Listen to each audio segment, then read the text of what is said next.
2010 ایک عام نوجوان اپنی روزی کے لیے جدوجہد کر رہا تھا اور پھر ایک دن اس نے خود کو آگ لگا لی اور اس کے ساتھ ہی پورا خطہ بدل گیا۔ یہ واقعہ تونسیا میں پیش آیا اور اس کے بعد مظاہرے، احتجاج اور بغاوت پورے عرب میں پھیل گئی اور اس کو عرب سپرنگ کا نام دیا گیا۔ عوام کے سڑکوں پر آنے کی کئی وجوہات تھی، جیسا کہ بے روزگاری، کرپشن، آمرانہ حکومتیں اور آزادی کی کمی، یعنی اندرونی غصہ بہت زیادہ تھا۔ آہستہ آہستہ یہ تحریک ایجپٹ، لیبیا، سیریا، حتیٰ کہ یمن تک پھیل گئی۔ ہر جگہ نتیجہ مختلف تھا۔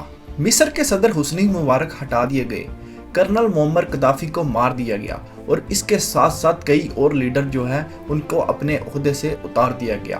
کئی ممالک میں جمہوریت آ گئی، لیکن کچھ میں خانہ جنگی نے اپنا کام شروع کر دیا۔ سب سے بڑا سوال یہ ہے، کچھ لوگ کہتے ہیں کہ مغرب نے مداخلت کی، جیسا کہ لیبیا میں نیٹو کی انٹرونشن، اس کے ساتھ ساتھ عراق میں USA کی انویژن۔ لیکن حقیقت یہ ہے کہ چنگاری اپنے گھر سے ہی لگی، لیکن اس کے بعد گلوبل طاقتوں نے اپنے مفادات کے لیے اپنا کردار ادا کیا۔ لیبیا، سیریا، یمن کیوں ٹوٹ گئے؟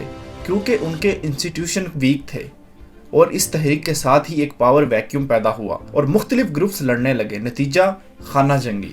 ان تحریکوں کا کیا نتیجہ نکلا؟ یہی ممالک جو کبھی تیل کی دولت سے مالا مال تھے، ریجنل پاور تھے، آج انسٹیبلٹی کا سامنا کر رہے ہیں۔ اکانومی کولیپس کر گئی ہے اور مائگریشن کرائسس چل رہا ہے، جس میں بہت بڑی تعداد میں لوگ ملک چھوڑ رہے ہیں۔ کچھ لوگ کہتے ہیں کہ ان تحریکوں کے پیچھے اسرائیل کا ہاتھ تھا اور وہ سب اس کے گریٹر اسرائیل پلان کا ایک حصہ تھا، یعنی ان عرب ممالک کو خانہ جنگی میں ڈال کر آہستہ آہستہ کچلنے کا منصوبہ۔ عرب سپرنگ ہمیں یہ سکھاتا ہے کہ حکومتیں گرانا آسان ہے، مگر ایک مضبوط ریاست بنانا بہت مشکل کام ہے۔